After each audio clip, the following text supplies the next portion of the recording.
By the rivers of Babylon, yeah, we sat down and we cried when we remembered Jerusalem. We were sick, Lord, near to dying.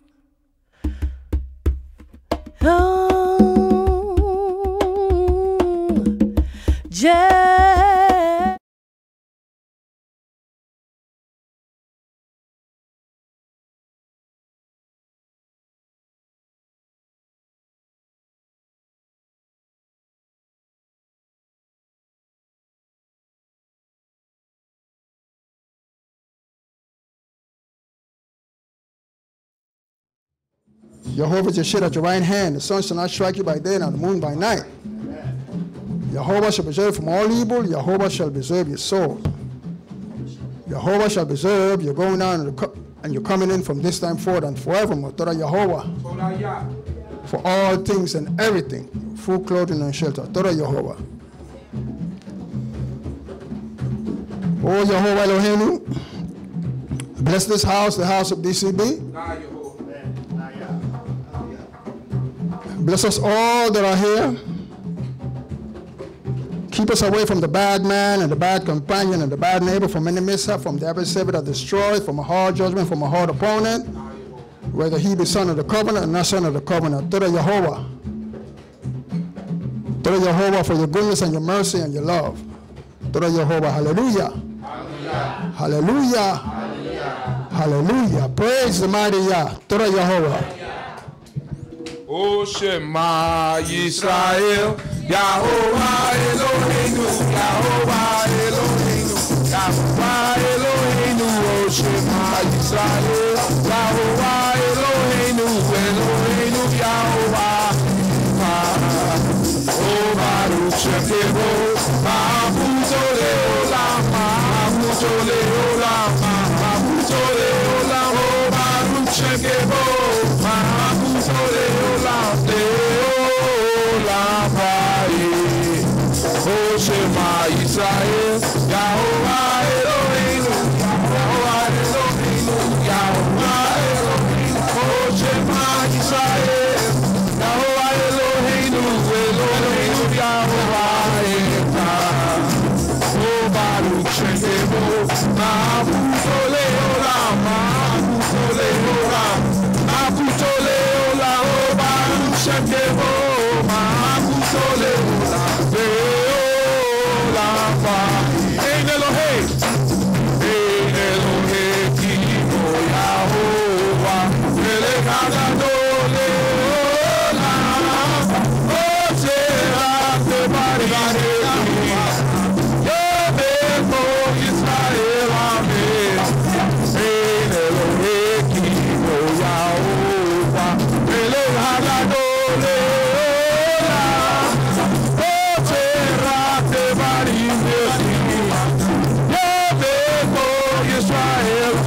In English, there is no God like Yahovah, breaking all the universe, always doing wondrously. Let all Israel say Amen. There is no God like Yahovah, breaking all the praise God, always doing wondrously. Let all Israel say Amen. Again.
אנחנו זורקים, אנחנו זורקים את זרקיה.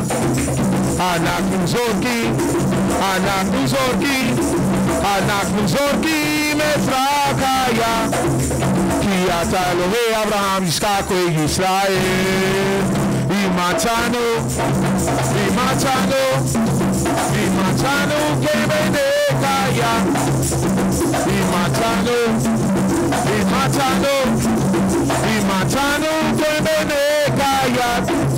תסלקרמך, תסלקרמך, תסלקרמך ישראל. תסלקרמך, תסלקרמך, תסלקרמך ישראל. אנחנו זורקים, אנחנו זורקים, אנחנו זורקים את זרקיה. אנחנו זורקים, אנחנו זורקים, אנחנו זורקים את זרקיה. כי אתה אלוהי אברהם, יצחק וישראל. מצאנו, מצאנו, מצאנו כבני קיה. מצאנו, מצאנו, מצאנו כבני קיה. נגד!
Yah is righteous all the time. All the time. You may be seated.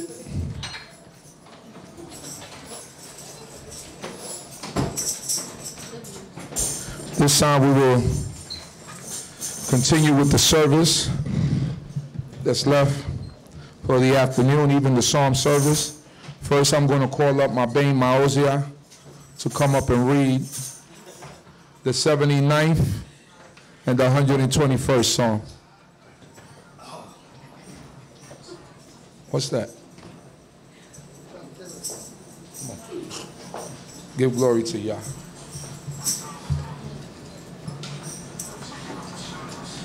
Which phone is on? You got a phone on?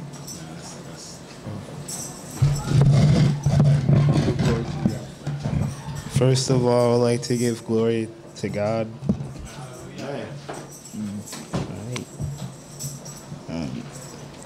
Do I start from this? One verse, you do the first verse, and the comment. All right.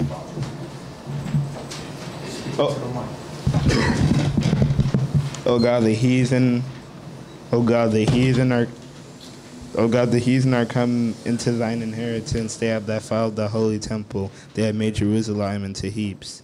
They have given the dead bodies of thy servants to be food unto the fowl of the heavens, the flesh of thy holy ones unto the beasts of the earth. They shed their blood like water round about Jerusalem, with none to bury them. We are become unto our neighbors, a scorn and derision to them that are round about us.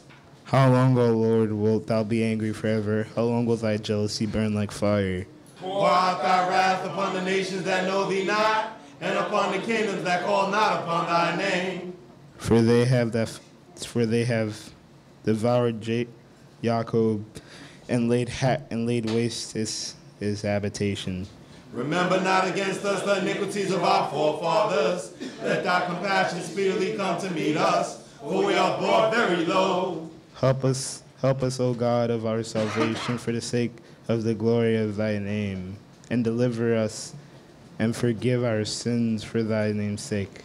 Wherefore should the nations say, where is their God? Let the avenging of thy servants' blood that is shed be made known among the nations in our sight. Let the groaning of the prisoner come before thee according to the greatness of thy power. Set free those who are appointed to death. And render unto our neighbors sevenfold into their bosom their reproach if they have reproached thee, O Yah. So we that are thy people in the flock of thy pasture will give thee thanks forever. We will tell of thy praise to all generations. Hallelujah. Hallelujah. 121st. Right there, right in the next page. 121st? Yeah.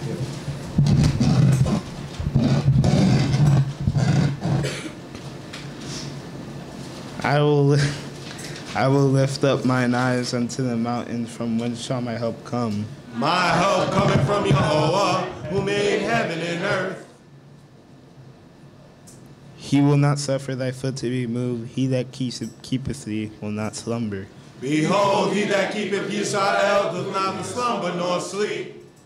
The Lord is thy keeper. The Lord is thy shade upon thy right hand.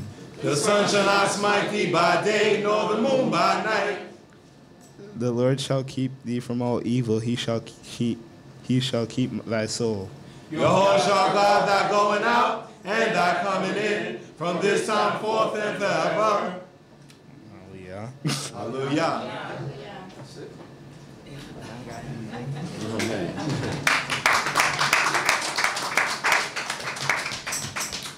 Blessed be. Next up, I'm going to call up Jermaine to come up and read the 124th Psalm. Come on, let's go.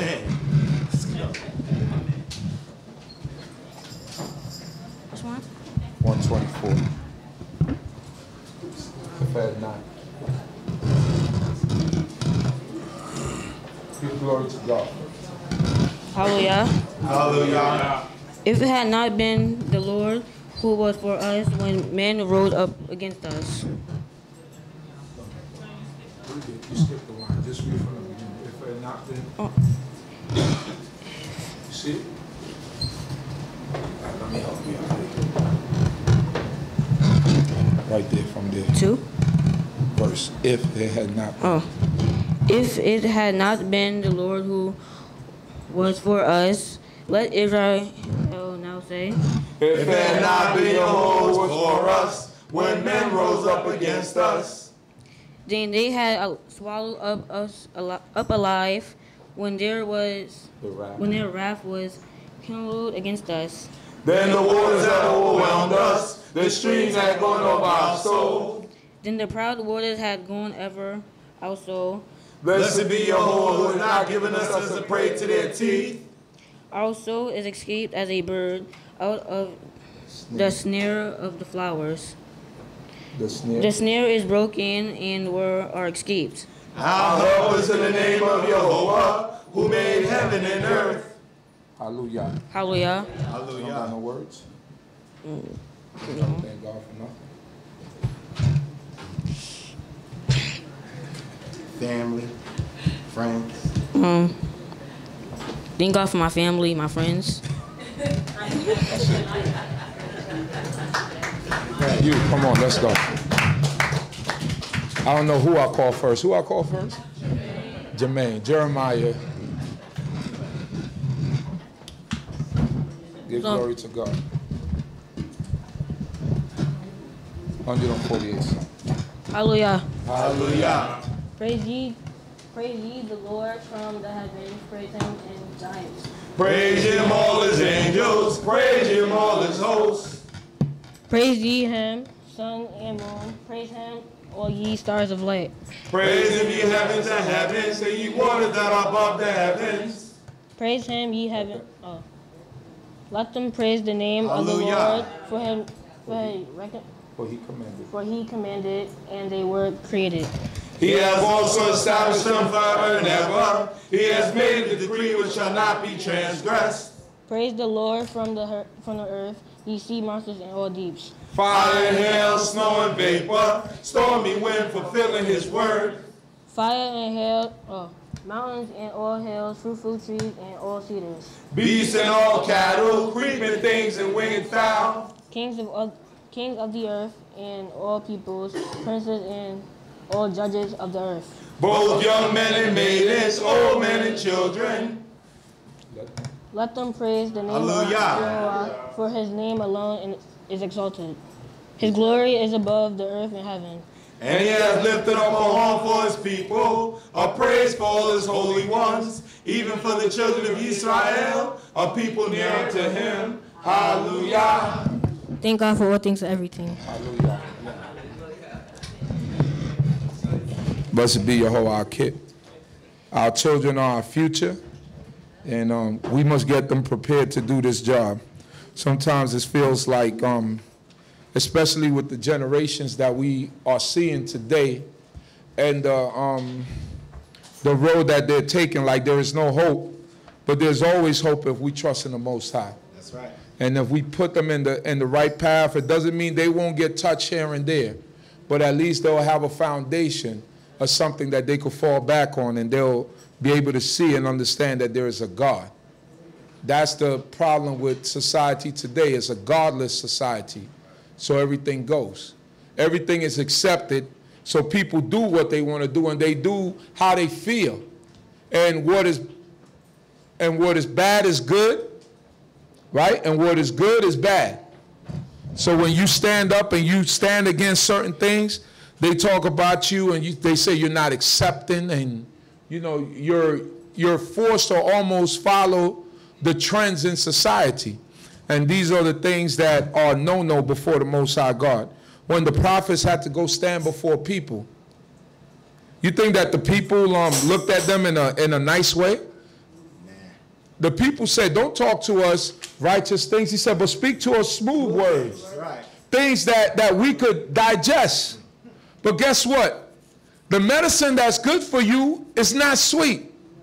Right. When your mother gave you that castor oil, she had to put honey on it, but that castor oil still cut through that honey. That's right. It was just to make it tolerable for you. Yeah. But the real medicine, aloes and cenopods and all that stuff, none of that. You be gagging that stuff up. But it was good for you, am I right or wrong? That's right. It was good for you. So when the word of God comes, sometimes it hits us, and we might feel like, goodness, like I'm getting burnt. Right. But that burning is good, because burning purifies. Am I right or wrong? That's right. Mosai said, what can, he said, certain things you wash, he said, but certain things you got to scourge. That's right. And you got to put it through fire. So we are put through fire. It said, just like gold is tried in the furnace, so is acceptable man tried in the furnace of adversity. That means man and woman. So we're going to be tried, and things are going to happen. So we need to stand strong and understand what the Most High God has put before us, and understand our blessing, which is life, and understanding of God and his commandments. Hallelujah. Hallelujah. With that, I'll call up my brother Samal Zaccar to continue with the history that we have going on in the afternoon. Blessed be.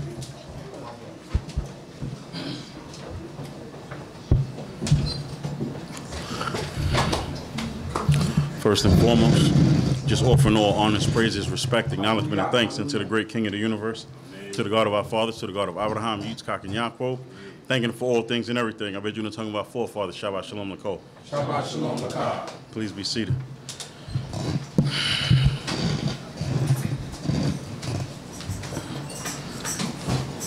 Just again, thanking the Most High for life, strength, food, clothing, and shelter. Thanking him for the lives of my family. Thanking him for your lives and the lives of your families. Thanking him for the time that he gave my teacher, Hamore Mishael, Ben Yisrael, who taught so many people in a variety of different capacities. Thanking the Most High God for all things and everything. How's everybody feeling? Right. That's what I'm talking about. I'm just going to keep in with the theme of the day and just give everybody a hand for our new banners. Just because, you know what I'm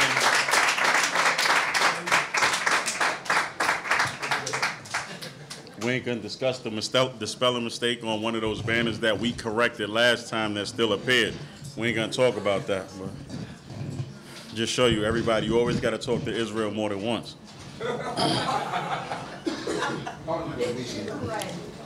Huh? Yes, the children of Israel more than once.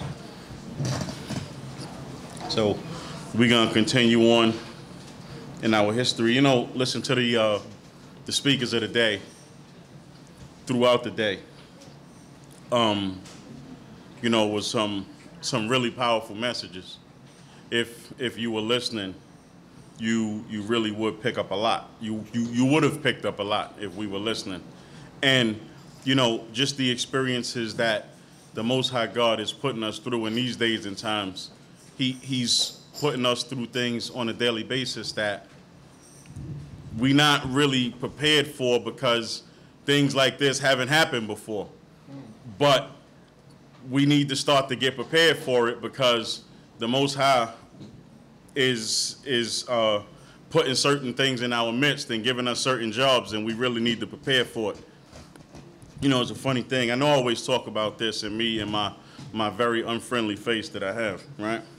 So I Torah YAH started a new job, and now I gotta take the train every day, y'all. So you people looking at me like, really, you? It sound like a stepdad to me. You sure you ain't get fired and, you know, you get what you, nah, but, you know, so, you know, even more so, I'm one of those people that from when I was taking the train in high school with certain rules that you just keep. You don't sit down on the train. I could go from the first stop to the last stop, and I'm not sitting down on the train because you've seen so many things happen on the train. You just don't sit down.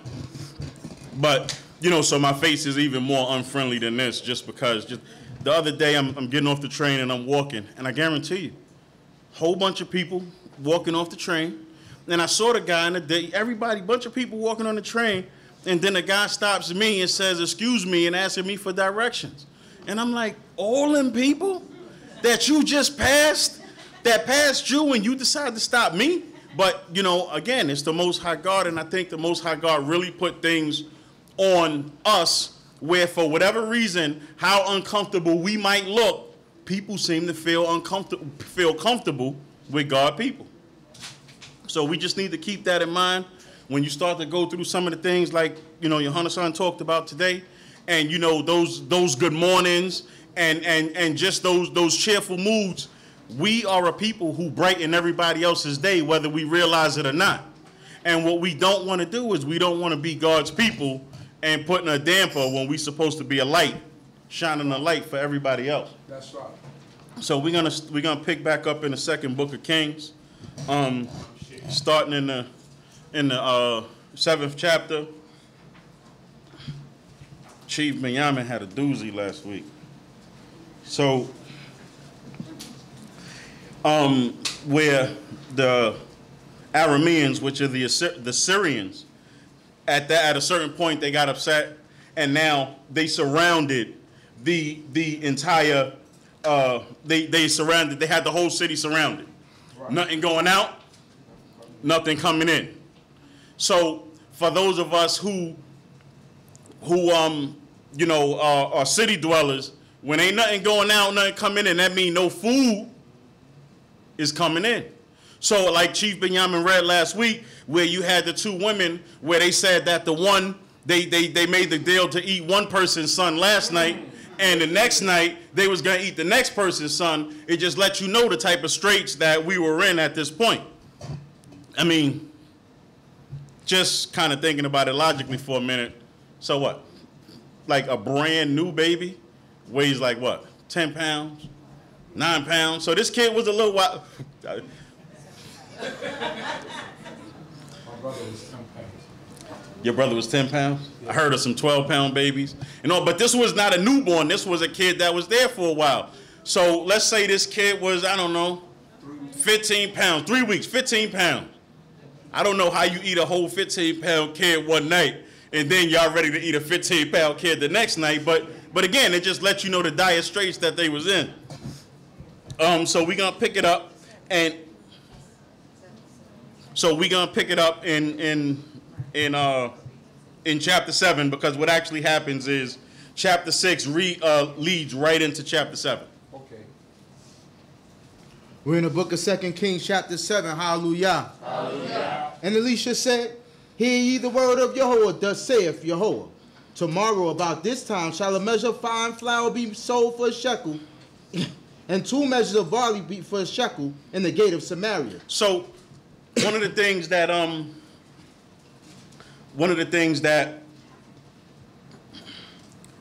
the reason that this was something that was unbelievable was because, again, these people have been hungry for a long time.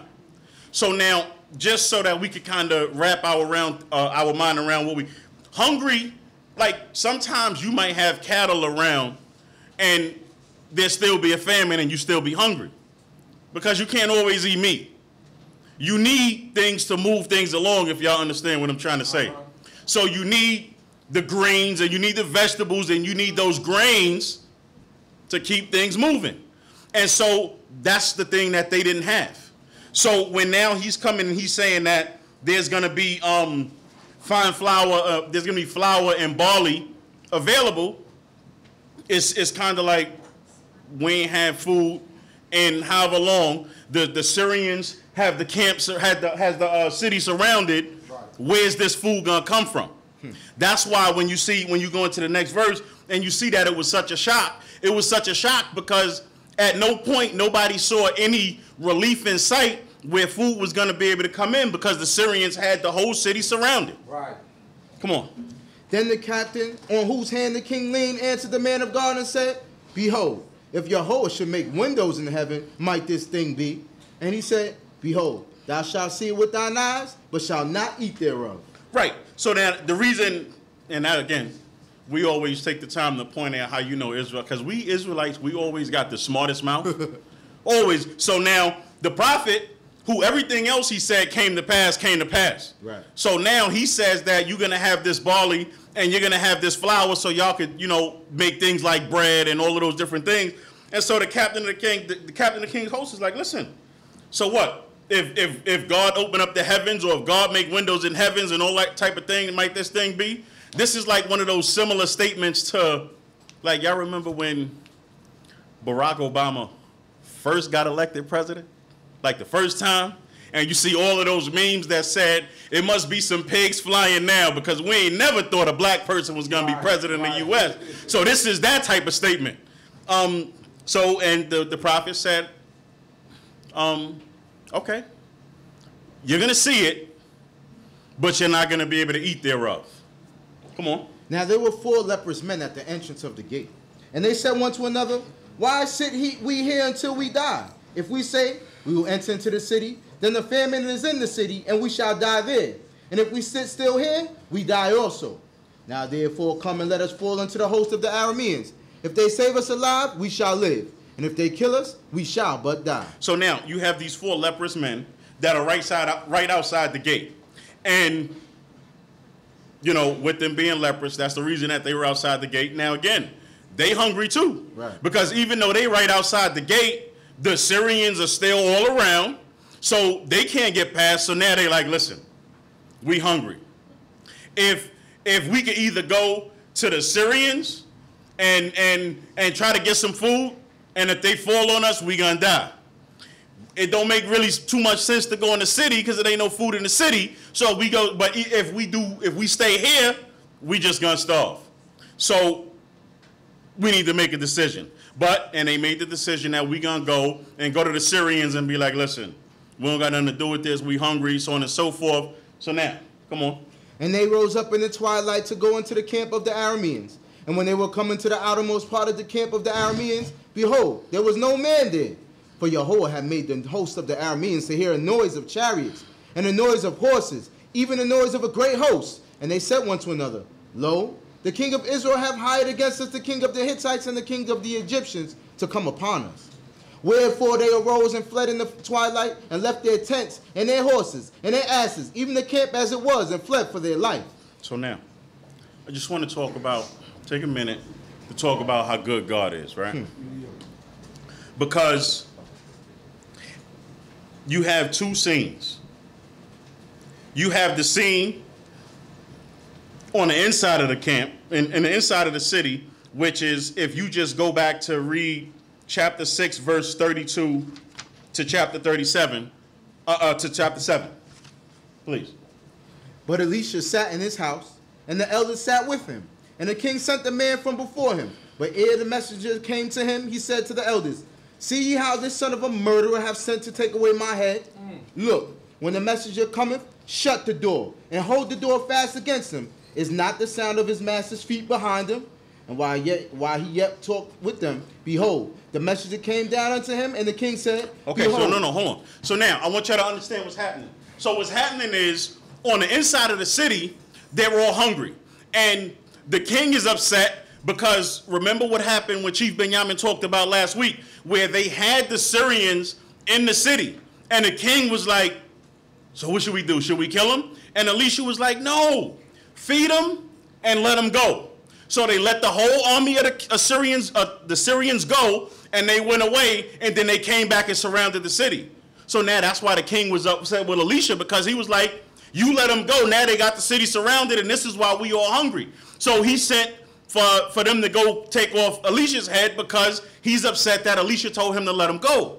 But just like always, that's us inside fighting amongst each other about silly, small, trivial things. And when you look at what's happening on the outside, is the Most High God is constantly protecting, the Most High God is constantly saving, constantly orchestrating. Because what the Most High God is doing on the inside, those same Syrians that were surrounding that whole city, the Most High God made them think they heard a noise. And as soon as they heard that noise, everybody started to get up and they started to flee, because they thought that the king of Israel had hired the Hittites and the Egyptians to come against them, so they all ran away. So that's the Most High God saving us at the same time when we're not even paying attention and we fighting amongst each other. And the funny thing about the whole thing is, listen, if you think about it, they had the whole city surrounded. So if they had the whole city surrounded, where did some person get through the ranks of the Syrians to be able to go to send some message to anybody to get any help? But they weren't thinking like that, because the Most High God took over, and the Most High God just had them to flee. Come on. Same verse or back to 8? No, back to 7. Chapter 7, verse 8.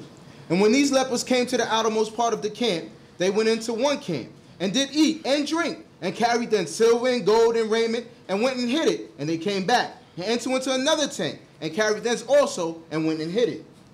Then they said one to another, We do not well. This day is a day of good tidings, and we hold our peace. So now, I know I stopped you in the middle. So now what's happening is, so now those 4 leprous men, they came upon the city. They came upon the camp of the Syrians, and they came and they saw that it was just in disarray. And so you had clothes just tossed over here, and they went in one camp, in one tent, and they, we got food, so they stopped. They ate, drank a little bit, laid down, relaxed, went into another camp, went into another tent, ate, drank a little bit, sit down and relax. So now after they went through about 4, 5, 7, 9 tents, now they like, nah, I don't think the thing that we doing is good. After you done sit and ate, maybe we should tell somebody about this. I can't eat no more food, bro. I mean, my jaws is hurting right now. I just can't chew no more. Maybe we should tell somebody about this. So now they get up and say, you know what, we need to go and let the king know and let the people know, because it's people inside the city that are hungry. But they waited till they was full first. Right. That's the people I'm talking about. Come on. If we tarry till the morning light, punishment will overtake us. After they was full. Now therefore come, let us go and tell the king's household. So they came and called unto the porters of the city, and they told them, saying, we came to the camp of the Arameans, and behold, there was no man there, neither voice of man, but the horses tied and the asses tied, and the tents as they were. And the porters called, and they told it to the king's house. So now, hold on. So you notice the porters did not open the gate. The porter, the 4 leprous men came to the gate, and they like, listen, it's food out here, it's food out here. And the porters are like, yeah, all right, just give us a minute. Just give us a few, we'll be right back. Because they ain't opening the gate because they just don't know. So now they go back and they call into the king's house to ask the king, so what should we do? They saying that it's food out there. But what you also got to realize is you got watchmen on the wall. You know, you got these people who could see from certain distances, so they could kind of see the setup of the Syrian camp that they've been seeing for the longest. That's how they knew that the Syrian had the camp surrounded, the city surrounded. Come on. And the king arose in the night and said unto his servants, I will now tell you what the Arameans have done to us. They know that we are hungry. Therefore are they gone out of the camp to hide themselves in the field, saying, when they come out of the city, we shall take them alive and get into the city. When God leave you, you don't have faith in anything. That's right. Teacher. When God leave you, you can't see the blessing for what it is because you so busy being paranoid about the things that you did wrong that, nah, God just setting me up, man. God just setting me up. So that's what the king is saying. He like, nah, it's a trap. Look, they tense is, nah, they know we hungry. They've been out here for months. Had the whole city under siege. They know we hungry. They know the last thing that they know at a certain point, they're gonna get so hungry they're gonna come out and then that's what the king is saying. So he trying to set us up. Come on. And one of his servants answered and said, let some take, I pray thee, 5 of the horses that remain, which are left in the city. Behold, they are as all the multitude of Yisrael that are left in it. So you had a whole city with 5 horses left. Some of those horses, I dare say, that got eaten. That's just my opinion. You ate a Big Mac, you ate horses before, so I'm just saying it ain't no different. Come on. Behold, they are all as the multitude of Yisrael that are consumed, and let us send and see. They took that But they need to take that chance because the people in the city is hungry. Right. And regardless to what it is, when you're responsible for people and you're responsible for the welfare and the well-being of people, it's your responsibility to make sure that those people are taken care of. And that's what the king was. He was responsible. So they said, even though we think it's a trap, we still need to send a couple of horses out there, scout it out, to see what we got. Come on. They took therefore 2 chariots with horses. And the king sent after the host of the Arameans, saying, go and see. And they went after them unto the Jordan. And lo, all the way was full of garments and vessels, which the Arameans had cast away in their haste. And the messengers returned and told the king. So basically what happened, again, the Most High God had the Syrians shook. We in the city fighting, and they just tossing, running, because they think that the king of Israel hired some other nations to come against them. So now you have this whole highway full of all types of clothes and jewels and all of this different types of stuff because they just ran and they fled. Come on. And the people went out and spoiled the camp of the Arameans. So a measure of fine flour was sold for a shekel, and 2 measures of barley for a shekel, according to the word of Jehovah. And just like the Most High God, the good, kind God that we know, bring deliverance just like that. When you looking at a situation and you see no hope, and you don't know where the next meal is coming from, or where the next paycheck is coming from, or where the next whatever is coming from, you trust in God, and the Most High God is sending hope. And this is the same thing that he did here. Come on. And the king appointed the captain on whose hand he leaned to have the charge of the gate. And the people trod upon him on the gate. Listen, these people been hungry. These people been eating people. These people been eating horses. These people just been hungry. So now, y'all ever been here on a feast day? And y'all try to make order on a feast day for people who had breakfast already? You think you're going to try to bring order to all of these hundreds of thousands of people that's just hungry, and you talk about, okay, everybody take a ticket, and, you know, we're going to make one line right here for the hungry people, and one line right here for the very hungry people, and for the people who are very, very hungry, we got a third line right here. People just coming. So now the king, who he told him, look, appoint you in charge of the food, ration out the food. And he's trying to ration out the food, but people is hungry. So people coming, stomped him, pounded him out, just ran him over because all people see is food. Come on. And he died as the man of God had said, who spoke when the king came down to him. And it came to pass as the man of God had spoken to the king, saying, 2 measures of barley for a shekel, and a measure of fine flour for a shekel shall be tomorrow about this time in the gate of Samaria.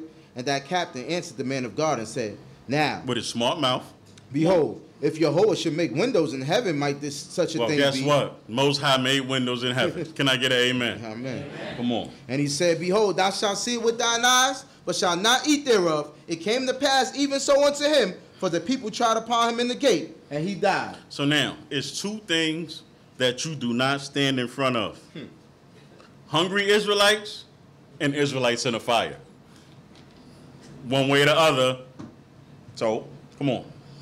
Chapter 8, hallelujah. Hallelujah. Now Elisha had spoken unto the woman, whose son he had restored to life, saying, arise and go, thou and thy household, and sojourn wheresoever thou canst sojourn. For Jehovah hath called for a famine, and it shall also come upon the land 7 years. So now, this is the same woman that was also discussed last week, who she set up the bed for the prophet, and he, as he was coming in and out, he asked her, you know, tell me what you want. She said, I don't want anything. He gave her a son. She, the son, how did Chief Benjamin say it last week? What happened to the son? He didn't say the son died. Yeah, he did. Oh, that's what he said. I ain't gonna say the son died. Cause then you're gonna have to answer the question.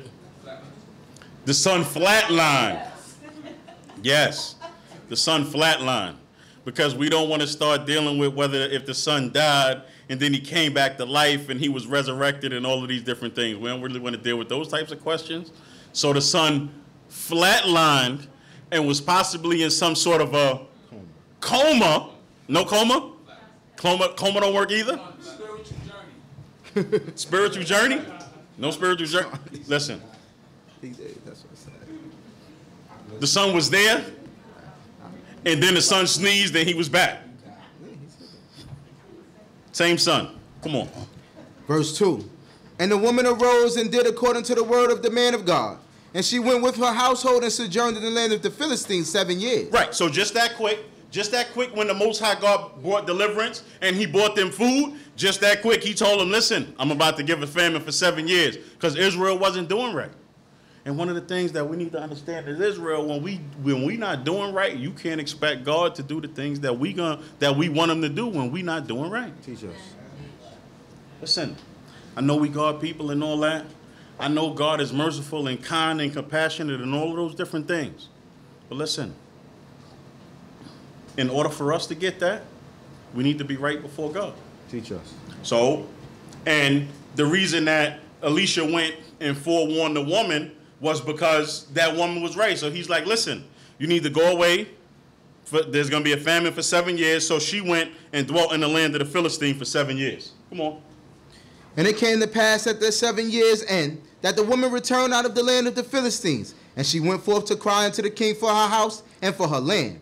Now the king was talking with Gehazi, the servant of the man of God, saying, tell me, I pray thee, all the great things that Elisha have done. Right. So now what happened is she left her house for 7 years to go stay with the Philistines, and she came back, and people was living in her house. People was plowing on her land, getting all types of different things. And so now she cries to the king, and she's like, listen, you know, I go away, I come back into my to my own house, and people took over my house. So now the king is trying to find out from Gehazi what exactly happened in this scenario. Come on. Hold on. And it came to pass as he was telling the king how he had restored to life him that was dead, that behold, the woman whose son he had restored to life cried to the king for her house and for her land. And Gehazi said, my lord, O king, this is the woman, and this is her son whom Elisha restored to life. And when the king asked the woman, she told him. So the king appointed unto her a certain officer, saying, restore all that was hers, and all the fruits of the field since the day that she left the land, even until now. Right. So now, once the king found out who she was, so now the king directed them, listen, give her back her house. Any money and profit and food and anything that came from that land, make sure you give and restore all of that back to her. Come on.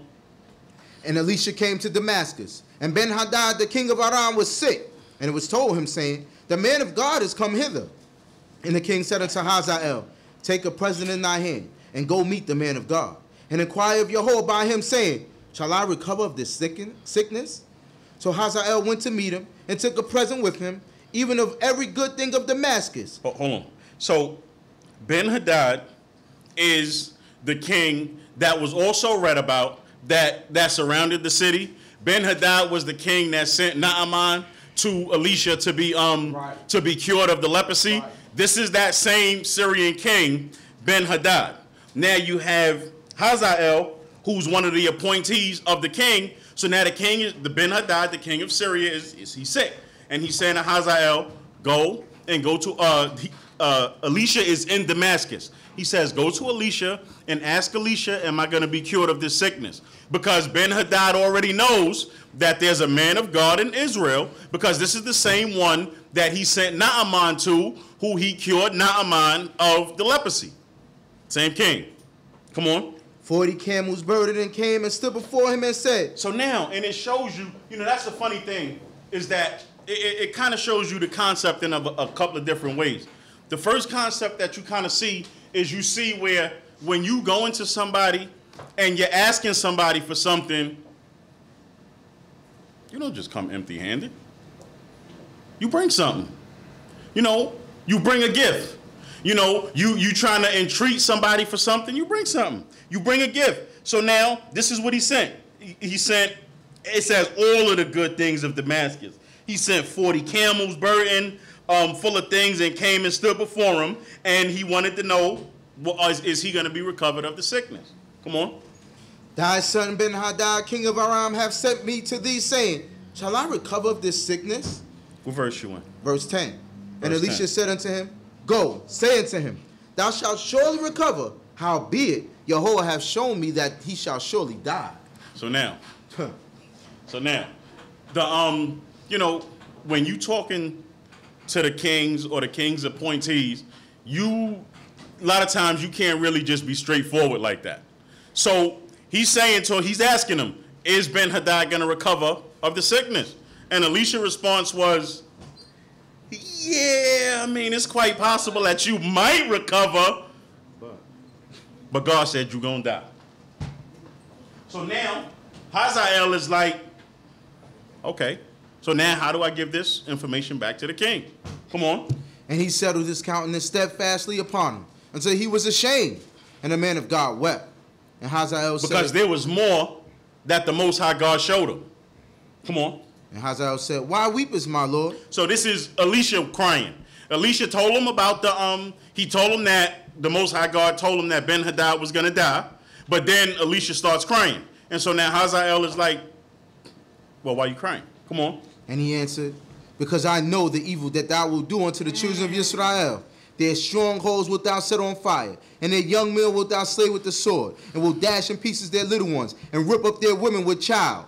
And Hazael said, but what is thy servant, who is but a dog, that he should do this great thing? Right. So now, what Elisha is saying, because the Most High God showed me that you're going to come in, and you're going to ravage the land, and you're going to kill the young men, and you're going to rape the women, and all of those women that's pregnant with child, you're going to cut up, and all of those different things. The Most High God showed Elisha that that's what was going to happen, that Hazael was going to do as well. So now Hazael is like, am I like a dead dog that I would do such a vile thing? Like, if somebody tells you that you're going to do something like this, most people are going to be like, it's not me.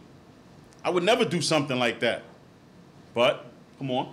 And Elisha answered, Jehovah hath shown me that thou shalt be king over Aram. Then he departed from Elisha and came to his master, who said unto him, what said Elisha to thee? Hold on. So now, Hazael has this whole long trip back to the king to think about how he's going to do this, because basically what has happened is he said, Ben-Hadad, the current king, is going to die, and you're going to be king over Israel. You're going to be king over Syria. And so now what happens with most people is now it start, when I get king, I'm going to do this. And I'm going to definitely set this in order. And we're going to do all of these different things. But now the situation still remains that how do you tell the king that you're going to die and I'm going to be king. Come on. What said Elisha to thee? And he said, he told me that thou wouldest surely recover. Which is kind of accurate. He said, yeah, you surely might quite possibly recover and live for another, week or so maybe. So now the king is at ease because the king feels comfortable. Ben-Hadad feels comfortable with Hazael because he feels like the word that came back from God is that he's going to recover and he's going to be okay. Come on. Y'all with me? Okay, come on. And it came to pass on the morrow that he took the coverlet and dipped it in water and spread it on his face so that he died. And Hazael reigned in his stead. First instance of waterboarding. So basically what he did, he made Ben-Hadad feel comfortable that he was going to live. Ben-Hadad went to sleep. Next morning he came with a wet cloth, put it over his face, and smothered him that he died. So the only people that were aware of this he was the only one there. So now this is the way he can come out and say, I'm going to be the new king, which is what he did. Because Ben-Hadad had sons. Ben-Hadad had a Ben-Hadad or Ben-Ben-Hadad or whatever. He had sons. So this is the way that he needed to show, and he was going to take the kingdom for himself in accordance with the word of God. Come on. And in the 5th year of Rehoboam, the son of Ahab, king of Israel, Jehoshaphat being then king of Judah, Jehoram, the son of Jehoshaphat, king of Judah, began to reign. So now, the history shifts a little bit. You have Hazael reigning now in Syria, and now it jumps back to Jehoram, who's King Ahab's son. We all know King Ahab, right? Married to Jezebel. Did I tell y'all what Jezebel meant? Yes. Y'all need me to tell y'all again? Just check it. Just check it.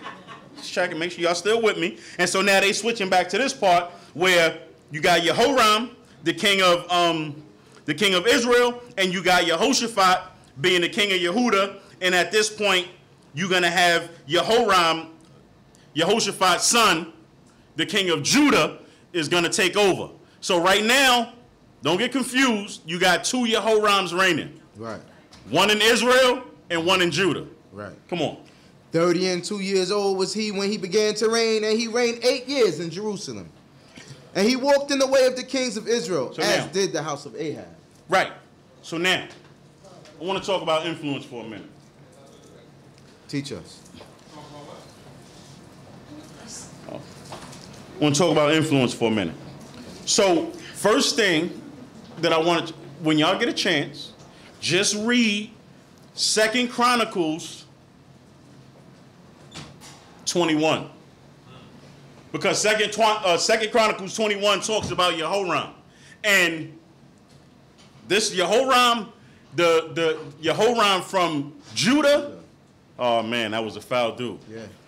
When Jehoshaphat, his father, died, Jehoram was the oldest. Jehoshaphat gave all the sons gifts, but because Jehoram was the oldest, he made him king.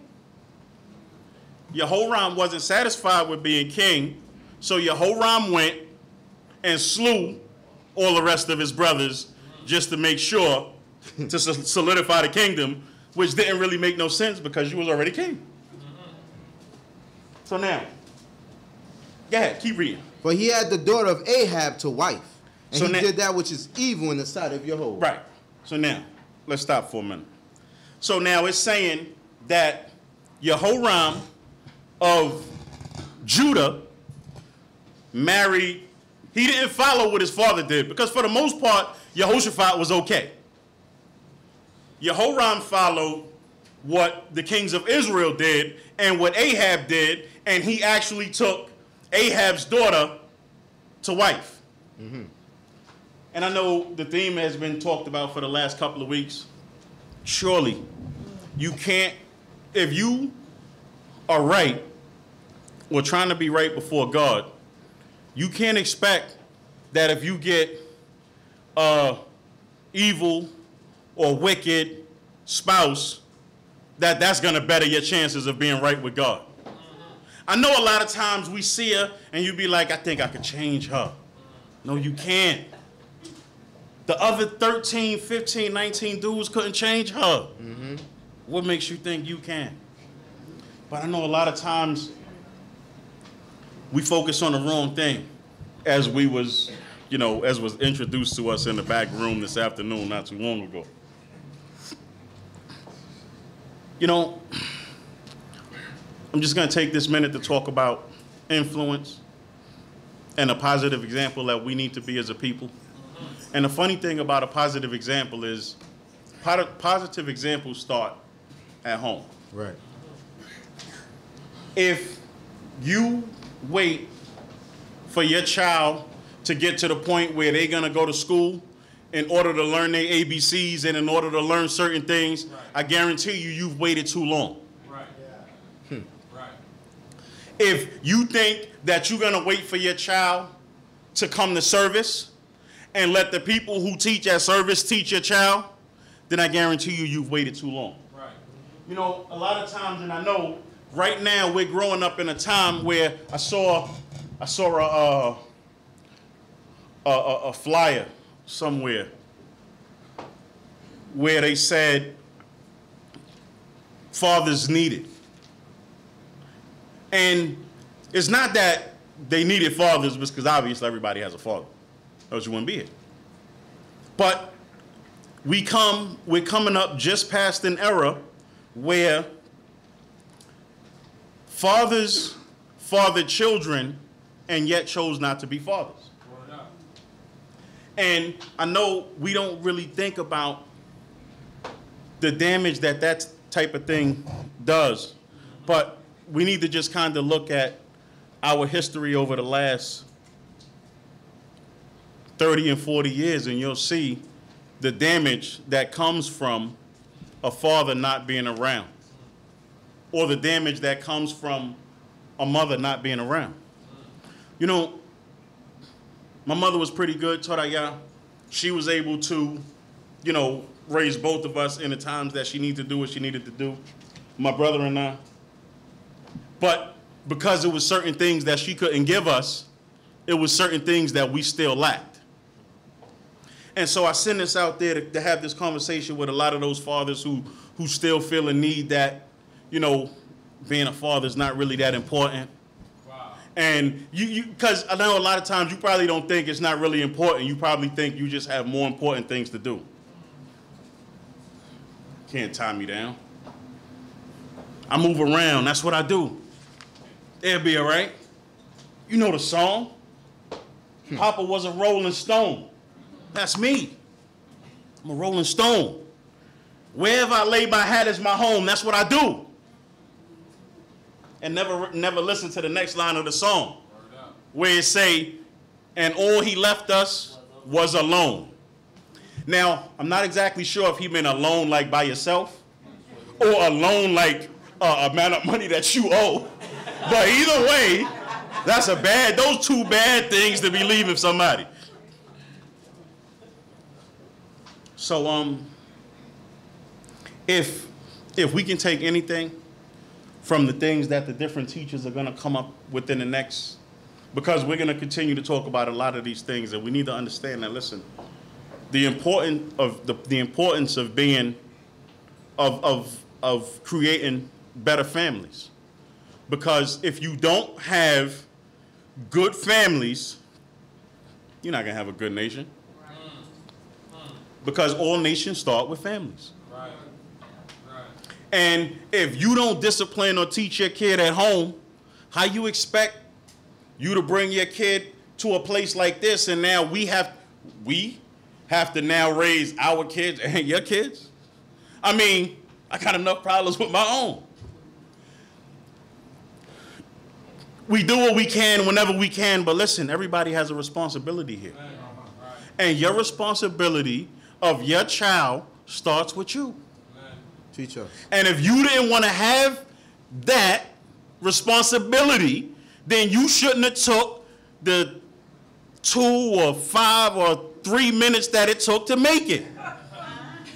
I'm just saying.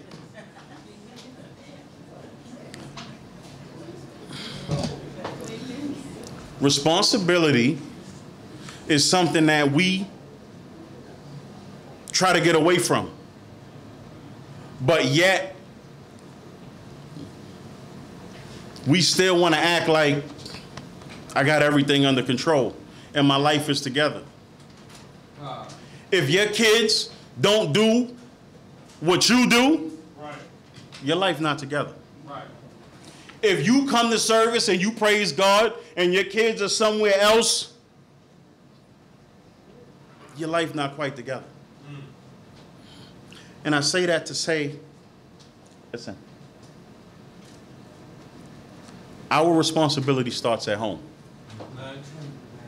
And we need to stop thinking that we have some other obligation that's more important than the obligation that you have to raise a godly son or a godly daughter. That's your obligation that comes first. That's your obligation that comes first. And when we don't take that obligation and when we don't deal with those things in that manner, that's how you have these types of scenarios here, because children are going to be influenced from some place. That's the nature. I mean, that's just what happens with being a child. The child sees things and they emulate and they pick it up. So if you out in the street and your child is reaching in somebody's pocket, they pick that up from someplace. Just something to think about. Come on. Verse 19. Howbeit Jehovah will not destroy Yehuda for David, his servant's sake, as he promised him to give unto him a lamp and to his children always. Right. So now you have the two Yehorams, both of them bad. And the reason Israel, the Yehoram that came from the king of Israel, which is Ahab's son, I mean, they were already on their way out. Because they already had Jeroboam, and then they had Baasha, and then they had Ahab. So they were already on their way out. But for the Yehoram that came from Judah, they were kind of in and out. You had some good kings, you had some bad kings. And so the Most High, remembering David, he was a little bit more patient with the Yehoram from Yehuda. Come on. In his days, Edom revolted from under the hand of Yehuda and made a king over themselves. Then Joram passed away to Zair and all his chariots with him. And he rose up by night and smote the Edomites that compassed him about. And the captains of the chariots and the people fled to their tents. Yet Edom revolted from under the hand of Yehuda unto this day. Then did Libnah revolt at the same time. And the rest of the acts of Joram and all that he did, are they not written in the book of the Chronicles of the kings of Yehuda? And Joram slept with his fathers and was buried with his fathers in the city of David. And Achaziah, his son, reigned in his stead. So now, you still have the Yehoram from Israel, and the Yehoram from Judah just died, and now his son Achaziah reigned in his stead. And the rest of so now you got Yehoram and you got Achaziah. Israel, Judah. Come on. In the 12th year of Joram, the son of Ahab, king of Israel, did Achaziah, the son of Jehoram, king of Yehuda, begin to reign. 22 years old was Achaziah when he began to reign. And he reigned 1 year in Jerusalem. And his mother's name was Athaliah, the daughter of Omri, king of Yisrael. So now, I don't want to give the whole story about Athaliah away, because within the next couple of weeks, you're going to have somebody, coming up to teach that, but Athaliah was a doozy. Come on. And he walked in the way of the house of Ahab and did that which was evil in the sight of Jehovah, as did the house of Ahab. So now, because Achaziah walked and did that which was evil, because that's what he saw his father do. For he was the son-in-law of the house of Ahab. And that's what he saw his mother do. Come on. And he went with Joram, the son of Ahab, to war against Hazael, king of Aram, at Ramoth Gilead. So now, this is where the two stories start to tie together, because now you start to see Israel and Judah having war against Hazael, the king of Syria. Right. That's the one who killed Ben-Hadad. And you start to see those two warring against each other. Come on. And the Arameans wounded Joram. And King Joram returned to be healed in Jezreel of the wounds which the Arameans had given him at Ramah when he fought against Hazael, king of Aram. Right, so hold on. So now, Jehoram, this Jehoram, again, he was a little older. And you know, because this is the Jehoram from 7, where it said that there was the man who the king leaned on his hand. That's the king, Jehoram. So he was a little older. But he, as the king, still needed to be able to go forth out into the battle. Because that's what they looked for.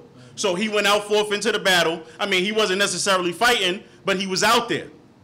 And the king of, and Hazael, the king of Syria, they routed him, they ran him out, and so now Jehoram, the king of Israel, got hurt in that battle, and so he came home to recover. Y'all with me? Okay, come on. And Ahaziah, the son of Jehoram, king of Yehuda, went down to see Joram, the son of Ahab, in Jezreel because he was sick. Because they was friends. Right. And I know we have these friends that don't do right, but that's my friend. And they stuck by me thick and thin. And that's my friend. And we did all types of things together. That's my friend. So I went to go check out and see how my friend is doing, because that's my friend. If you switch back to, if you go through the book of Chronicles when they talk about Jehoshaphat, Jehoshaphat was also friends with the king of Israel. And when they killed the king of Israel and chased Jehoshaphat home, because the king of Israel tricked them, they killed him and chased him home, the Most High God sent the prophet to him to tell him, listen, you can't be friends with them that don't respect God. Amen. Teach us. That's what he said to him. So now imagine that. God's supposed to be on your side, and you're supposed to be right, and things go wrong in your life, and so now you want to go home, and you want to relax and just be comforted by God, and no comfort comes because the Most High God comes and tell them, listen, that's what happened when you hang out with nasty people. You know how as a parent, when you have a kid, and the kid snuck out the house to say, I don't know, they snuck out the house to go play basketball. I'm just making it something silly.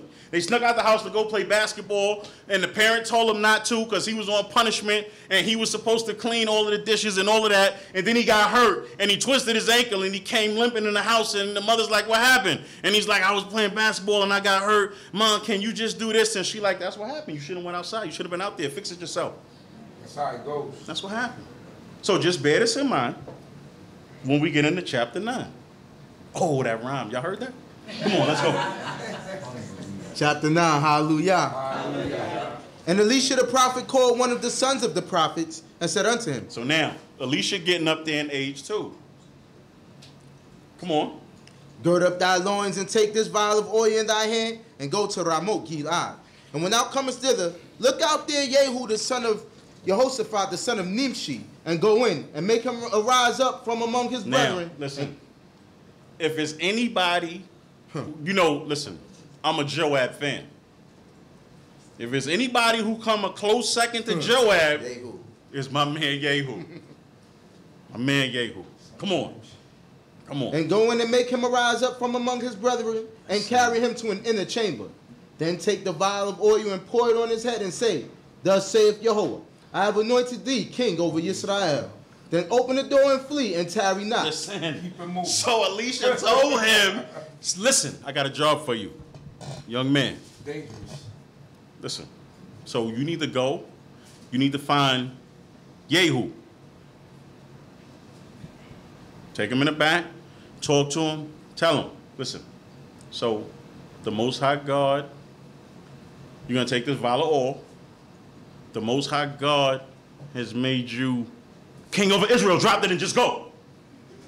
Because Jehu was just that type of dude. Do the job. Tell him he king. Drop that oil on him and just go. So now the young man is like, okay, I guess it can't be that bad. I mean, you know, come on. So the young man, even the young man, the prophet, went to Ramoth Gilead.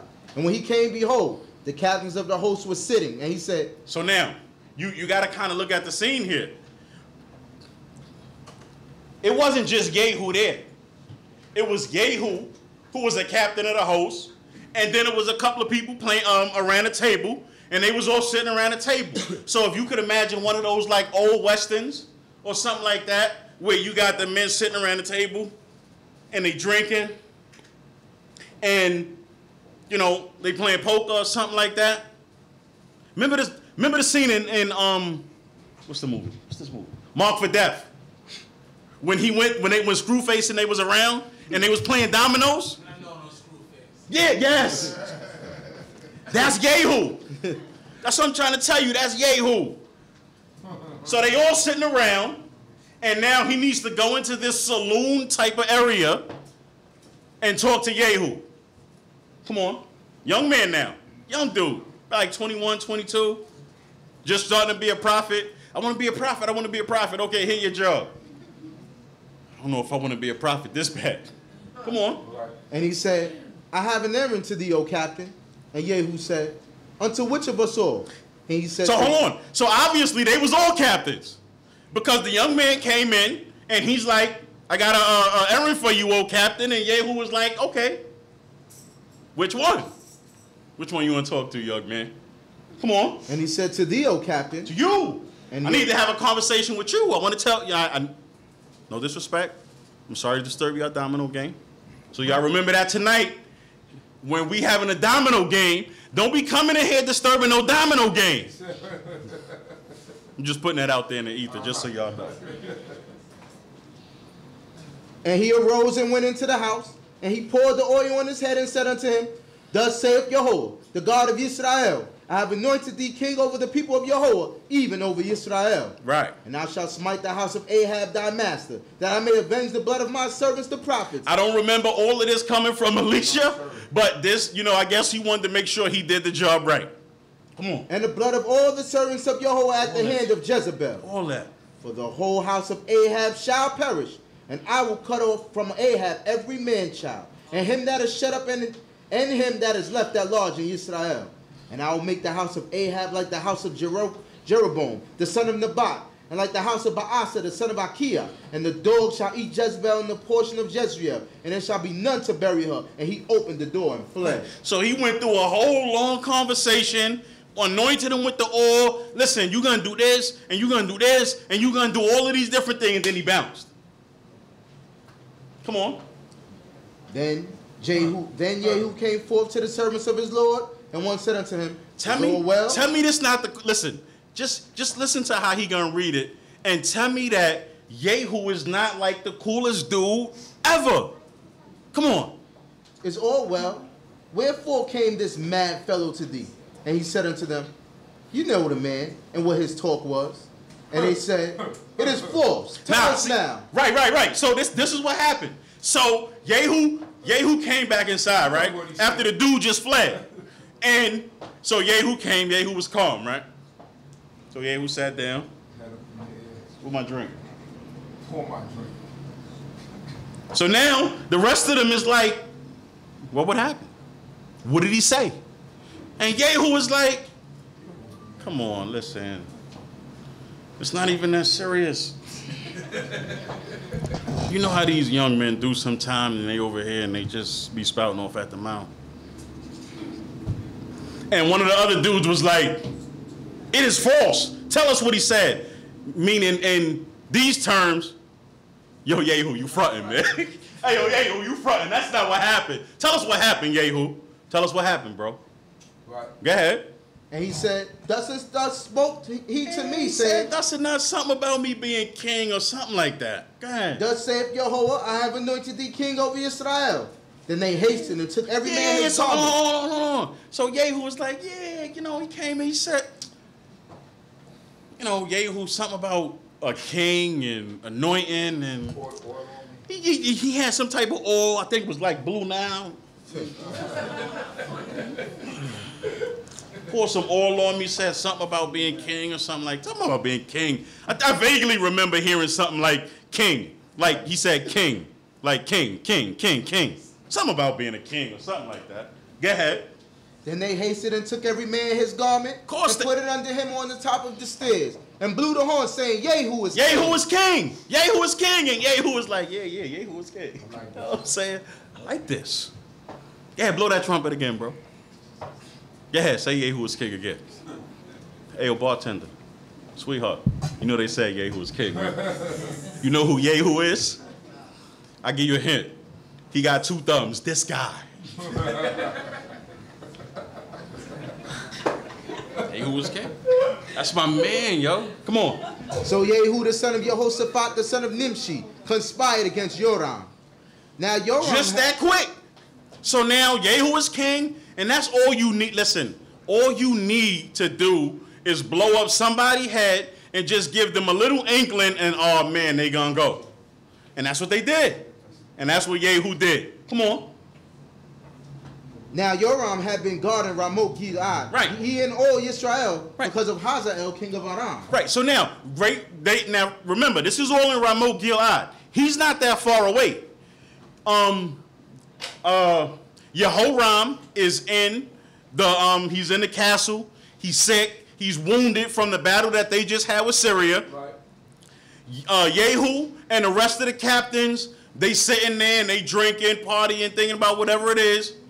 So now, the word is, you need to destroy Ahab and all Ahab's house, which in this case was Yehoram, who he was supposed to be in charge of guarding. Y'all with me? Okay. All right, come on. But King Joram was returned to be healed in Jezreel of the wounds which the Arameans had given him when he fought with Hazael, king of Aram. Hold on. So wait a minute. Who was with Joram? Or Yehoram? Who was with him? Y'all don't remember who was with him. Hazael was with him. Mm-hmm. Right. Remember, the king of Judah came down to visit his friend and his buddy. Right? Okay. Come on. And Jehu said, if this be your mind, then let none escape and go forth out of the city to go to tell it in Jezreel. Right. So now Jehu is like, listen.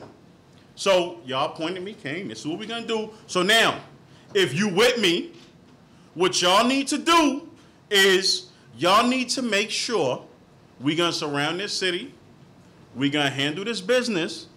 And y'all need to make sure nobody escapes out of this city to let them know what happened. Right? Come on. So Jehu rode in the chariot and went to Jezreel. But Joram lay there. So now, Jehu is going. So now, one of the things, I'm just going to go back for a minute. Y'all remember David? Mm-hmm. I'm talking about the king. Okay. And you remember Joab, right? The reason, one of the biggest reasons that David wanted to get rid of Joab a long time ago. Right. The problem was, it was that too. Joab knew some things. But also, when you control the army, you're the strong man. You the strong man. You the one. And that was why David, at that point when Joab had gotten real strong, that was why David couldn't get rid of Joab, because Joab controlled the army. They loved him. And they loved him.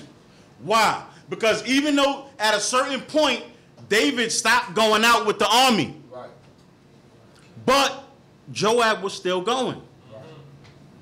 And when you, trust me, I'm telling you this as a matter of a fact. That's right. When you are in certain situations with certain people, you become closer to those certain people because you've been through certain types of situations with them. That's a fact. That makes sense? Yes. That makes sense? Yeah. I know you know. And that's what happens. And so Jehu had been in certain types of situations with the rest of these men, and that's why they were able to ride and do things the way that they did. That's right. That time.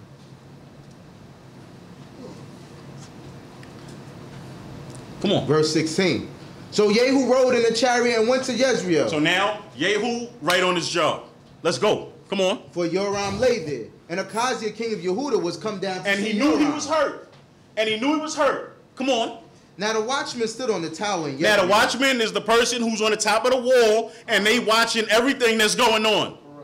Come on. And he spied the company of Jehu as he came and said, I see a company. So now what's happening is Jehu is coming with some dudes. And the watchman is looking and he's like, I see some people. And I'm not exactly sure what's happening here, but I see some people and they coming. Come on.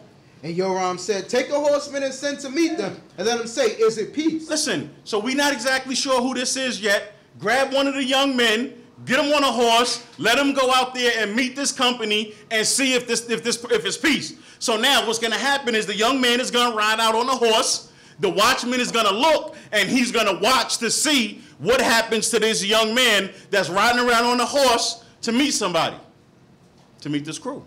Come on.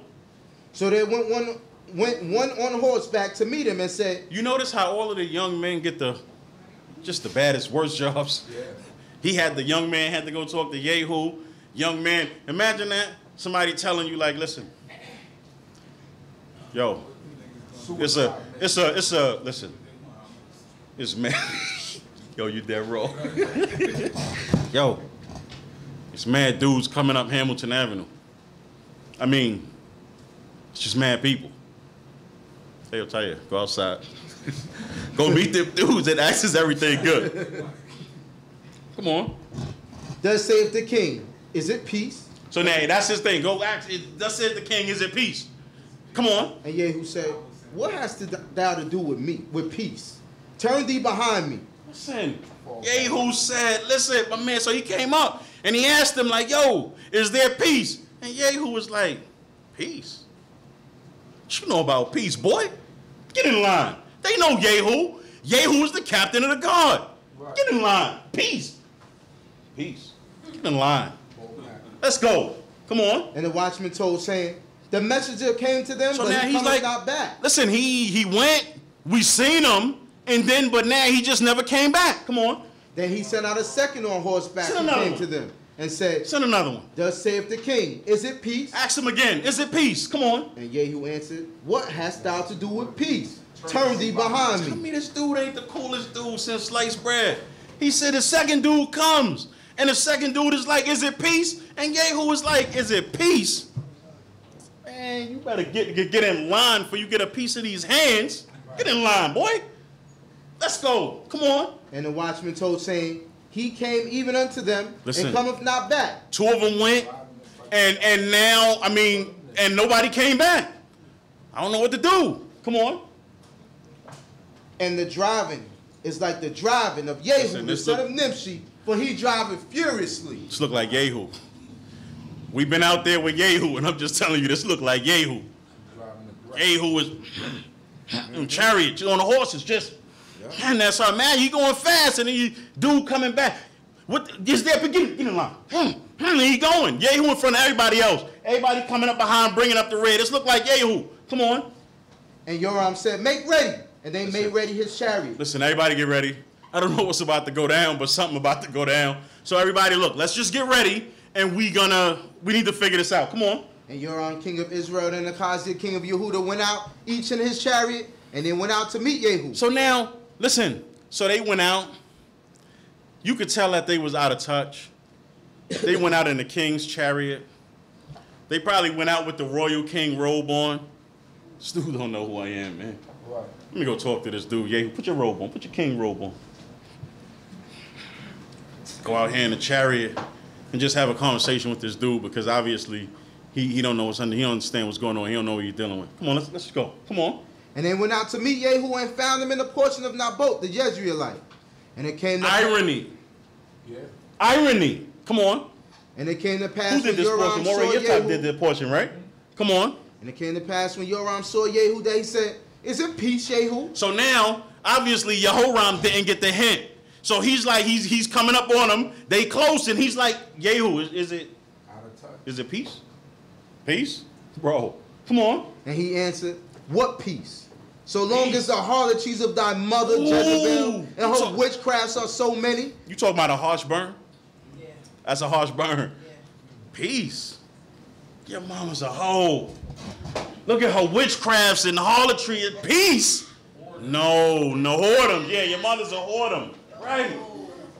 Peace. Peace. Come on. And Yoram turned his hands and fled and said to Ahaziah, there is treachery, O Ahaziah.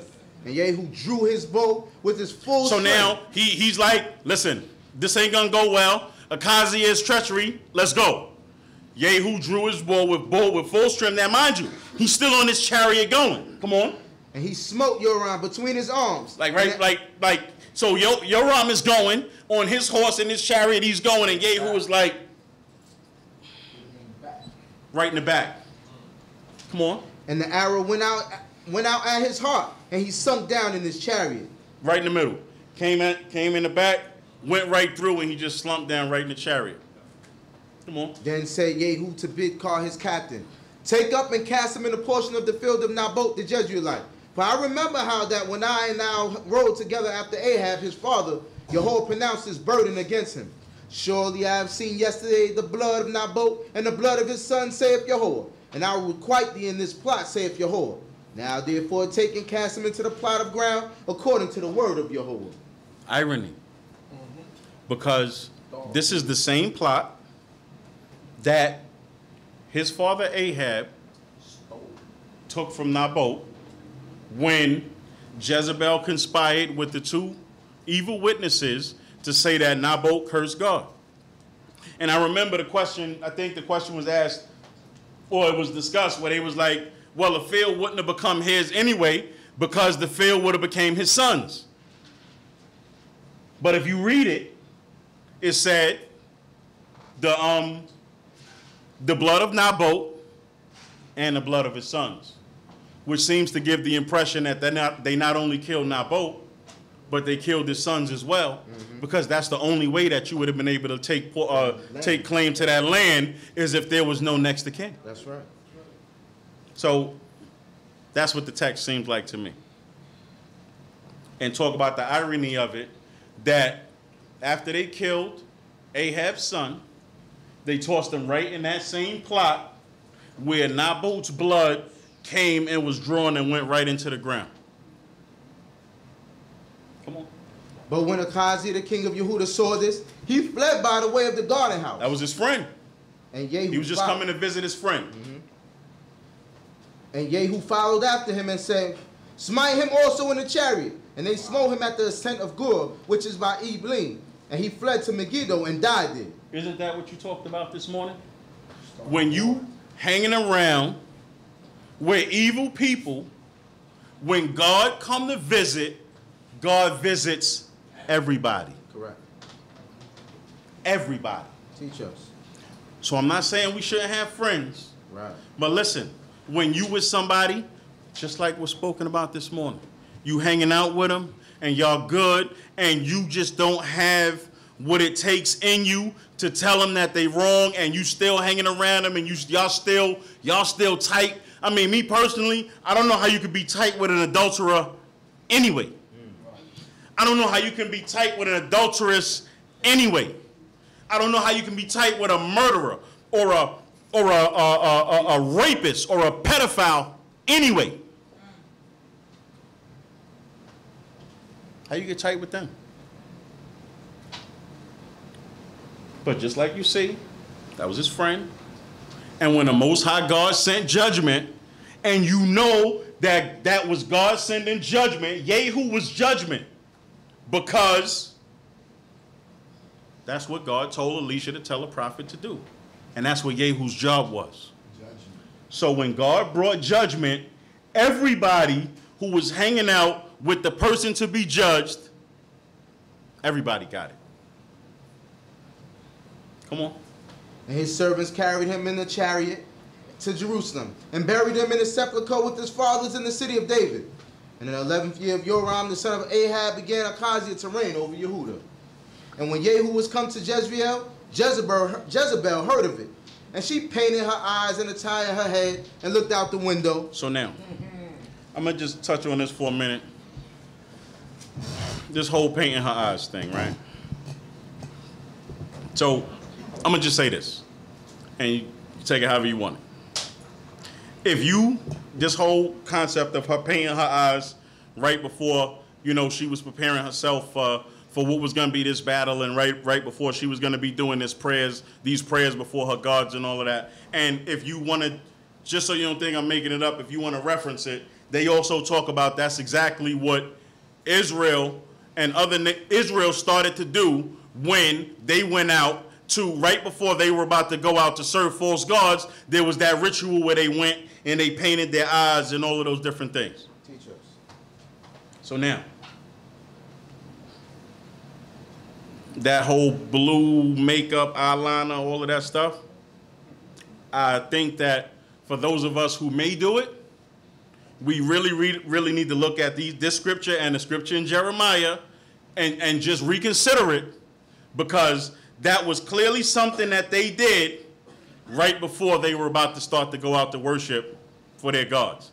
And that's what she was doing here. So she painted her eyes and she went to look out the window to see exactly what was happening, because you know now there was this uproar that was going on. Come on. And as Jehu entered in at the gate, she said, "Is it peace, thou Zimri, thy master's murderer?" Right, so listen, her mouth was off the hook. She already knew. She was like, "Is there peace?" Remember Zimri? Zimri was the one who killed his master, and then he reigned for 7 days. Yeah. That was Zimri. He was the captain of the host. He killed his master, and then he reigned for 7 days. And once he realized the gig was up, that's when he went home and set a fire on the house and burned it down over him. So that's who she's referenced now. Like, you talking about peace, peace, but is there peace, thou Zimri, thy master's murderer? Because that's what she's calling Jehu now, because Jehu, who was Jehoram, who was Jehu's master, Jehu just killed him in accordance with God. So that's what she's referring to. This chick was off the hook. Off the hook. Crazy. Come on. And he lifted up his face to the window and said, "Who is on my side? Who?" And they looked out. So that's her.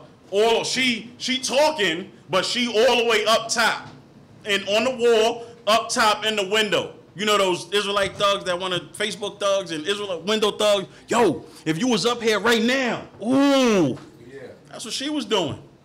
Jehu couldn't get up in there because Jehu would have had to have gotten into the castle first, and then that was a whole battle. To me, Jehu seemed like the cool type that he wasn't really, I ain't really about all that. So Jehu's like, who on my side? Come on. And then looked out to him 2 or 3 officers. And he said, "Throw her down." So they threw her down, and some of her blood was sprinkled on the wall and on the horses. She was trodden underfoot. So right. So now you know she was like, throw her down, and she's like, throw who down? I know you ain't throwing me down. Get off me. I know you throwing me. Dropped, and she smacking all up against the wall, blood spattering all up against the wall as she going down. And then when she hit the ground from the 4th floor, wherever she was at, she hit the ground. Now all of those horses just riding over her, like if the whole wall bladder splatter thing ain't do it first. Come on. And when he was coming, he did eat and drink. And he said, "Look now after this cursed woman, Listen, so and after, bury her." So now this was, look, so now they finished. You done shot somebody with an arrow.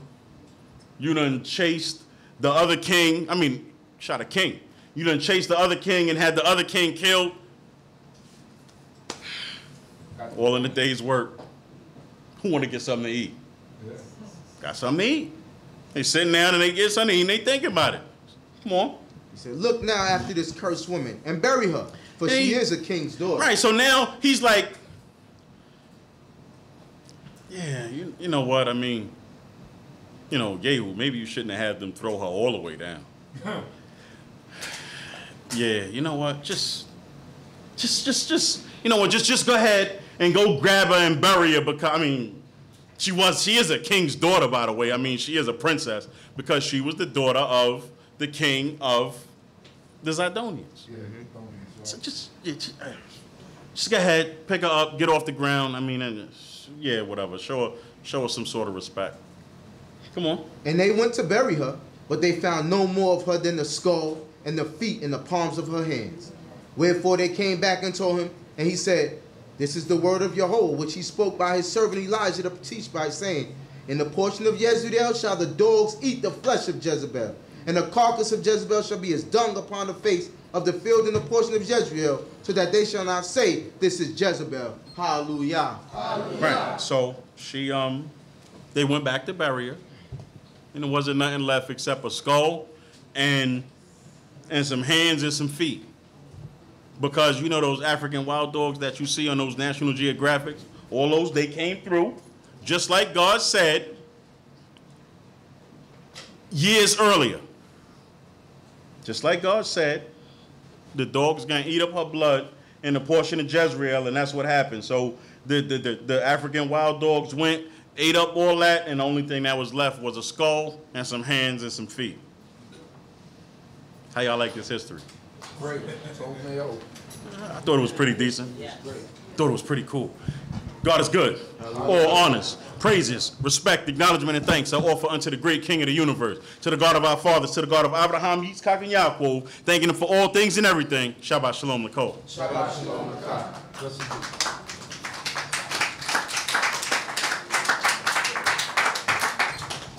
Thanking the Most High God for the life of Samal, Zaccar, Ben Don, and thanking the Creator for this day, for the Holy Shabbat day, and for that history.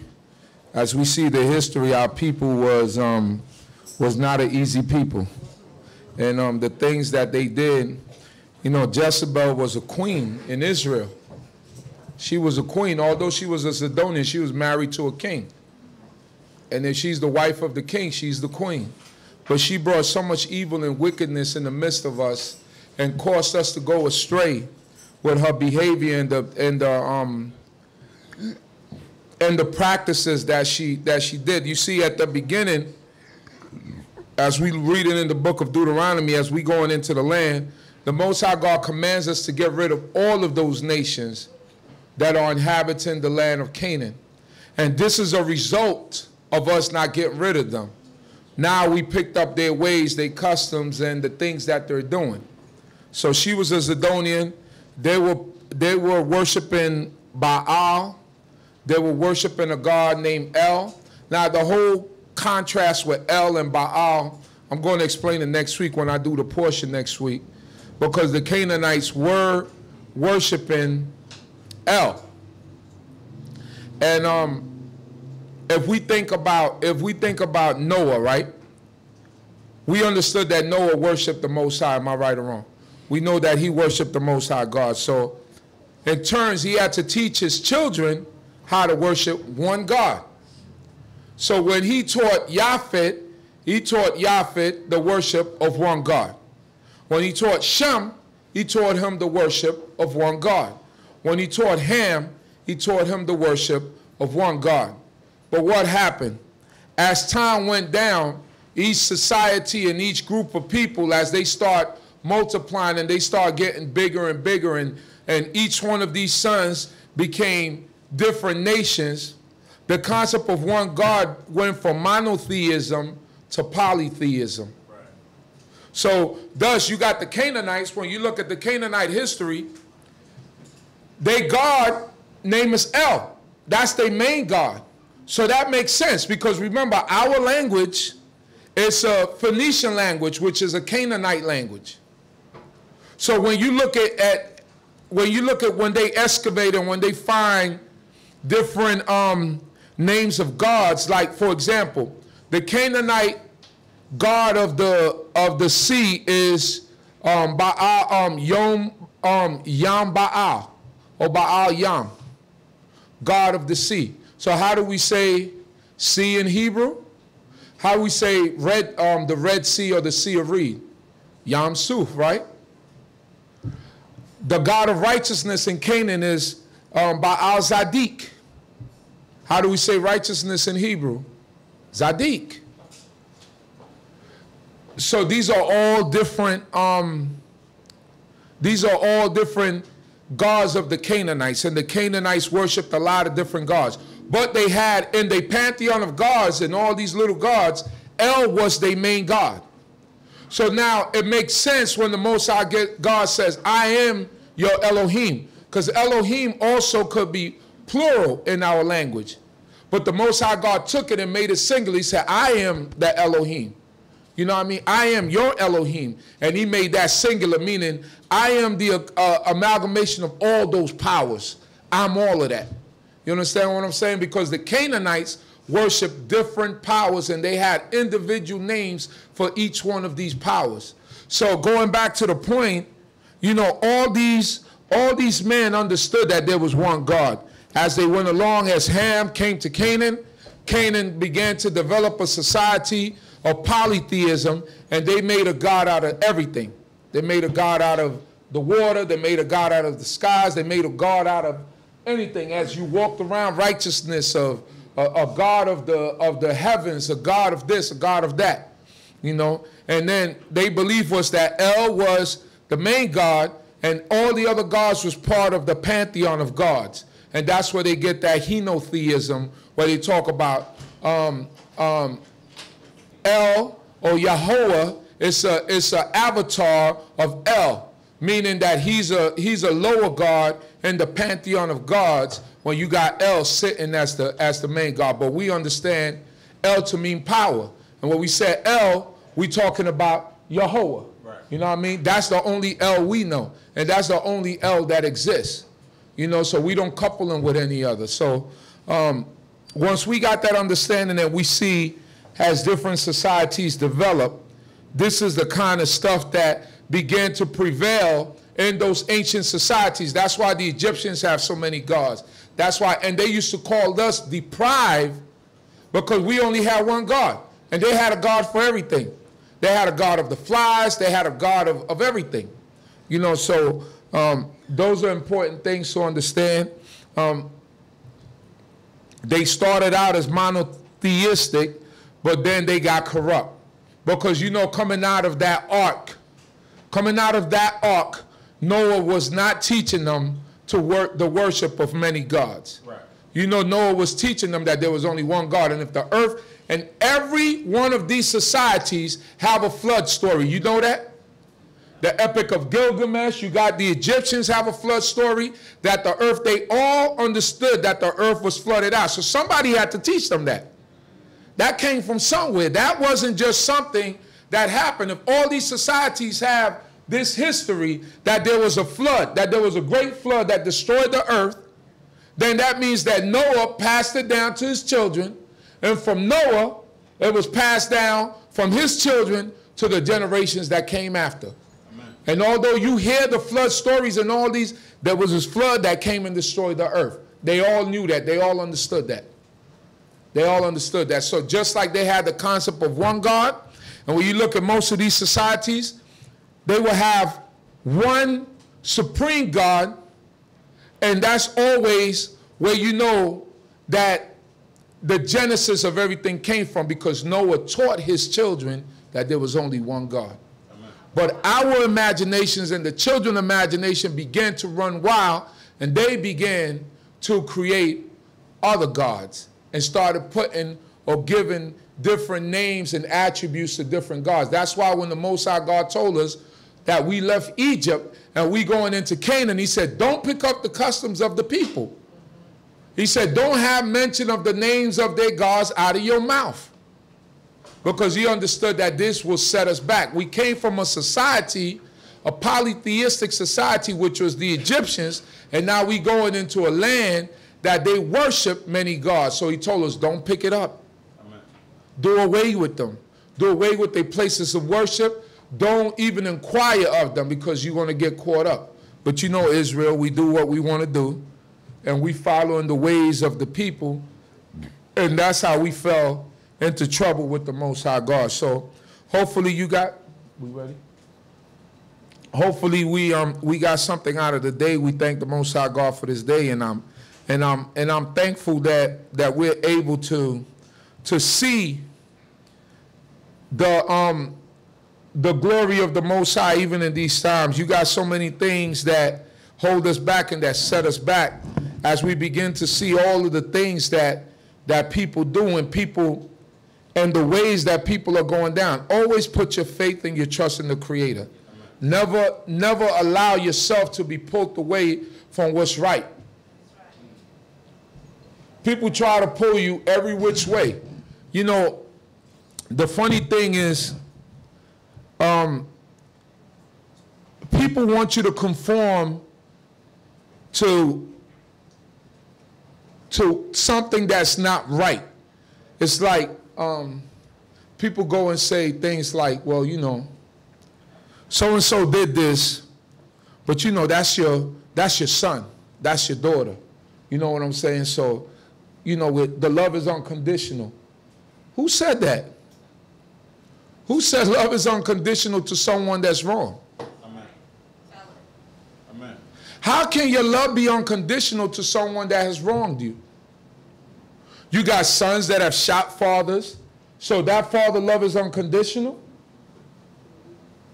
You got daughters that have beat up mothers, that love is unconditional. Love is not unconditional like that. You know where love is unconditional? When someone is doing right. Amen. That's when love is unconditional. You got situations where you ever wonder, like, man, this guy has this big company. Why didn't he leave it to his sons and daughters? You get what I'm saying? The nephew got it. Right. The son-in-law got the company. How did that happen?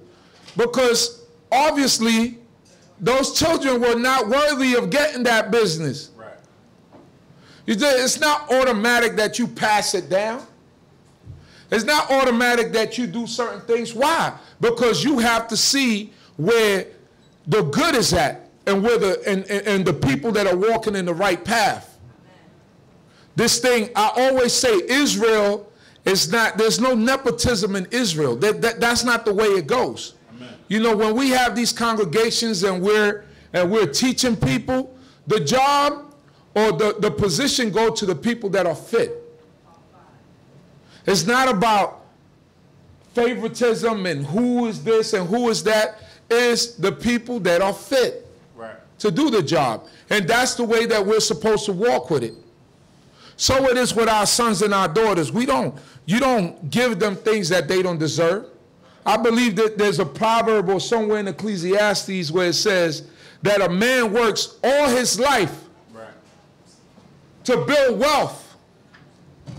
And then he leaves it to his children, and then it's gone in one day. I'm paraphrasing, but it's something like that. So why would you build up something all your life and then you leave it to ungrateful people? You leave something to an ungrateful person, and then they don't safeguard it with the same care that you had it. Amen.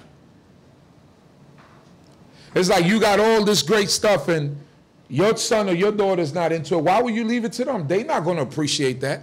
They're going to take it and sell it. You can leave it to someone who's going to appreciate it and is going to put use to it. Amen. So those are the things that we have to think about when we think about this way of life and the things that we do. Always, that love is not unconditional, because love has to be reciprocated. Amen. So if you're not getting love back, then why are you giving so much love? Oh, you know, I carry them for yeah, that's good, but you also have to understand that your life, right, is important, and that you have to understand that stress will kill you. So you have to, you know, that stuff about love is unconditional. Nah, that doesn't go like that. It doesn't go like that. The love unconditional is to Yah. Amen. And that's who we give that love to. Not to no man, not to no woman. It said, don't put your trust in princes. That's right. And don't be gaga over children. You know, because the Most High also tells us, or in the prophecy it tells us, it says that babes shall rule over them. You know what that is? Things are out of whack. When children are ruling over you and they putting pressure on you, this is the generation that we live in, where parents are scared of children. That's the generation that we live in. So us as Israelites, we have to keep things in perspective, and we have to keep the fear of God in them. We have to keep the fear of God in them. You know, and when you get to certain points in life, you got, sometimes you tough love, it works. Sometimes tough love works. So thank you, the Most High King, for all things and everything. Grateful to the Creator for this day. Let us all rise as we will close out with the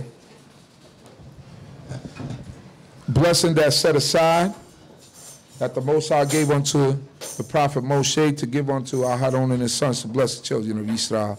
Hoping and praying on the conclusion of this day that the Most High God will grant us all a blessing. Wadaber Yahuwah el Moshe lemor, daber el Aharon we el Benah lemor, kotevarku et bnei Yisrael amor lahem. And Jehu spoke unto Moshe, saying, speak unto Aharon and unto his son, saying, on this wise he shall bless the children of Israel, ye shall say unto them, Yivareka Yehu v'yishmareka, Ya'ir Yehu panawaleka v'kuneka, Yisa Yehu panawaleka v'yasem leka, Shalom. May Yehu bless thee and keep thee. May Yehu make his face to shine upon thee and be gracious unto thee. May Yehovah lift up his countenance upon thee and may he grant thee peace. Hallelujah. May be seated for announcements. First announcement to the people online that would like to donate.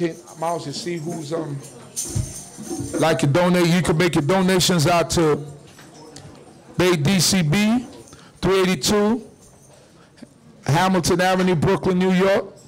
Zip code is 11231, 11231. That's for anyone online. If you want to send a check or money order, that's the address. Also, you could go to our website, www.baitdcb.org. www.baitdcb.org. On the home page on the lower left-hand side, you could press the donate button and you could donate through MasterCard, Visa, debit card, whatever it might be. So that's for everyone online. Thank you for your donation.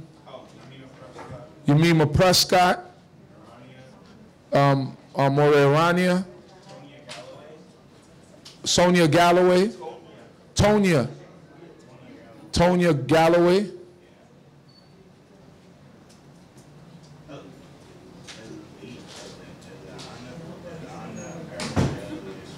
can you look at that name for me? Eliana Yisrael. Daracia?